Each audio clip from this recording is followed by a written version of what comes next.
Hey guys, how are you? Anna Katz here from Anna Katz Digital. Today, I wanted to make this a special video for you to talk about the impact that the new Apple privacy changes for iOS 14 are gonna have on Facebook and Instagram advertising, specifically for e-commerce businesses and for course creators. So if there is one thing that we know for sure as business owners and as advertisers is that we always have to adapt to changes. There's always gonna be changes to advertising, to policies, to the online world, and we're always gonna be having to adapt to them. So this is not the first time changes have been implemented to Facebook and Instagram advertising. So what we are gonna talk about is the app tracking transparency policy, ATT. And this is a new policy that Apple is rolling out in the next couple weeks. I'm in the middle of January right now, and this is gonna be rolling out, they're saying, by the end of January, but I'm not sure about this because there's a lot of changes. But that's what they're saying right now. What is ATT? App Tracking Transparency. Is a prompt when you open your app, your Facebook and Instagram app. This is gonna be a prompt that's gonna ask you if you allow Facebook or Instagram to track you across different websites and across different apps, which is currently happening right now. So you might be saying, what's the difference between the privacy policy that they have right now, that Apple has right now, and the privacy policy that it's being implemented in the next couple weeks? So what we have right now is that when we use Facebook and Instagram apps, and this applies to all the other apps in the App Store inside Apple, we are automatically opting in to letting them track us. In order for us to opt out as a user, for advertisers not to track us, for example me, I have to manually go into the privacy settings and opt out of being tracked, right? Which most people don't do that right now.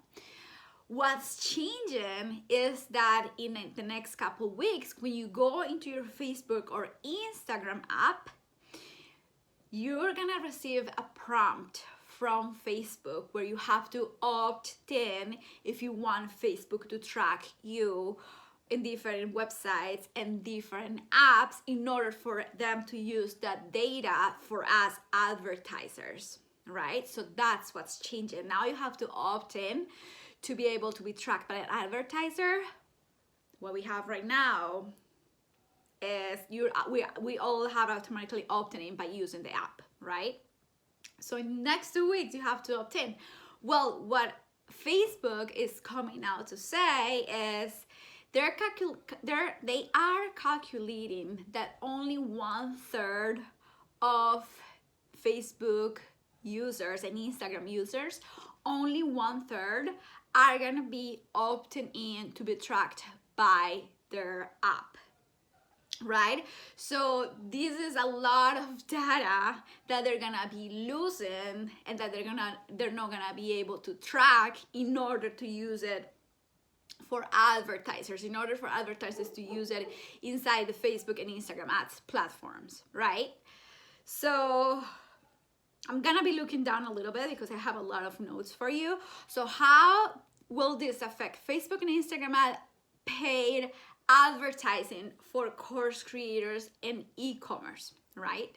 So I only said the first thing that's gonna affect is like only very few people are gonna be opting in to be tracked by advertisers, right? Most people, if a website tells you we're putting cookies in your computer, we're putting cookies in your phone, do you want us to track you?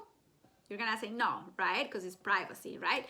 So this is very good for Apple users, but not great for advertisers and for businesses.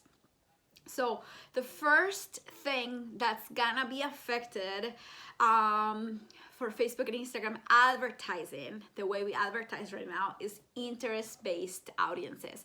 So interest-based audiences is when we target a user based on their behaviors, if they like our competitors, if where they shop, what activities they do, what books they read, right? This is data that Facebook has right now, but when somebody opts out of being tracked in the next 3 weeks, Facebook is slowly gonna be losing that data, and interest audiences aren't gonna be as strong because they're not gonna have the data to track users, right?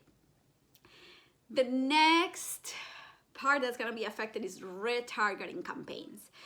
Retargeting tools are gonna be much smaller than they are right now. Right now, what retargeting is, let's say I go to your website, right?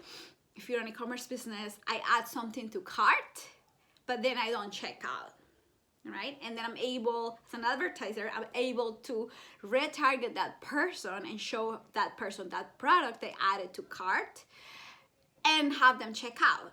Or for lead magnets, if you send somebody to a lead magnet campaign, they opt in, and then we want to retarget them to sell them the product that we wanted to sell to in a webinar, right?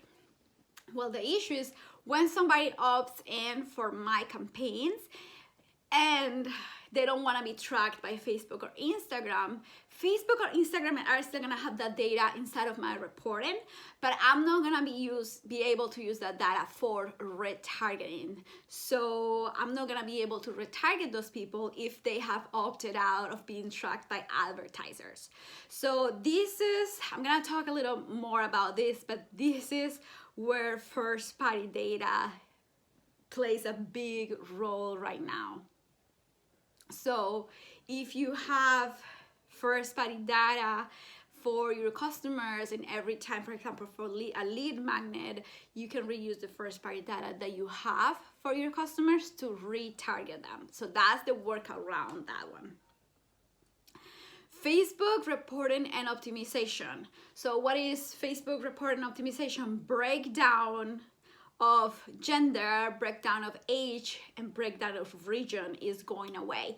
This is one of the main ways that I optimize my campaigns right now for my clients. So if somebody, let's say, if they want to target somebody from like 20 to 50 years old, right?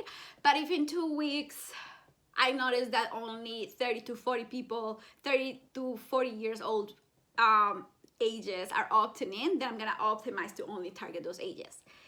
That type of targeting is going away because, again, Facebook is not going to be able to have the data right now once Apple rolls the ATT privacy out. So that's going to be impacted for reporting. Another thing that's going to be impacted for reporting is the conversion window attribution is changing. So the way that Facebook reports right now is based automatically on 28 days click. You can change it manually, but this is the default report that Facebook gives you. So if somebody clicks on my campaigns within the last 28 days, that's gonna show in my reports right now. They're changing it from 28 days to 7 days. So this is gonna affect monthly reporting, and this is specifically gonna affect e-commerce businesses because the revenue that advertisers are gonna show from the ads is gonna change from 28 days if somebody clicked on the ad 28 days ago and converted today, as if somebody clicked on the ad 7 days ago and clicked today, right? So you're gonna see those changes on the ads.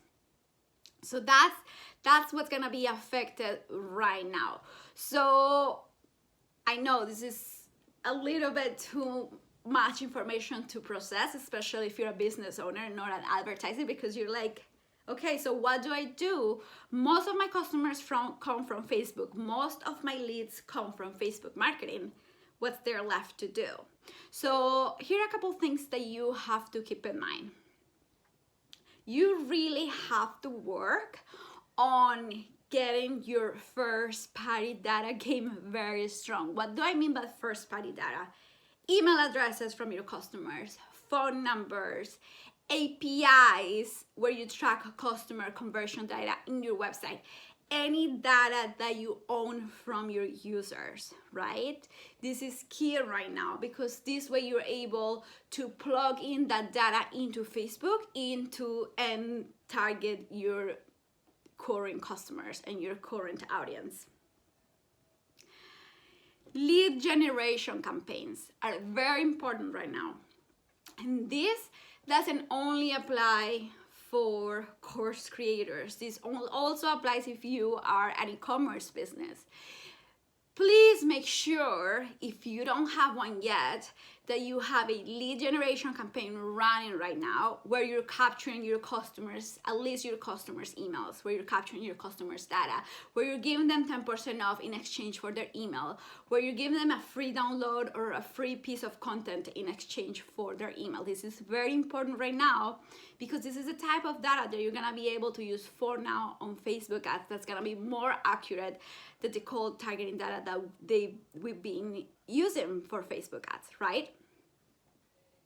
If you are in Shopify, look into Shopify's conversion API, right? This is all the data that Shopify's captured for your website and that you're gonna be able to plug in into Facebook in order for you to use cold targeting, retargeting, and all of that. So it's very important if you have this. Another thing is, don't panic. Like I said at the beginning of my video, the world of advertising is always changing. We saw a lot of changes when Facebook implemented the Facebook Pixel. With like every 3 years, every 4 years, there's always gonna be changes. So don't panic. Facebook is investing billions, and this is gonna be billions of dollars, on different ways to get around this and different ways to keep capturing their users' data. So this is just the first phase that Apple's rolling out. I'm sure Facebook is gonna be rolling out another phase to minimize the results that this is causing, right? So I will keep you posted on everything else I find out about this, on everything that's working for my clients, on how I implement these changes. But I just wanted to keep you informed of what's going on right now, especially if you are a course creator or an e-commerce company and you're running ads right now, or if you're planning to run ads in the future, because we all gotta get prepared for these changes. All right, so let me know if you have any questions. Comment on my YouTube channel if you're watching this from YouTube. Send me a DM on Instagram if you're watching from Instagram, or comment on my blog if you're watching on my blog.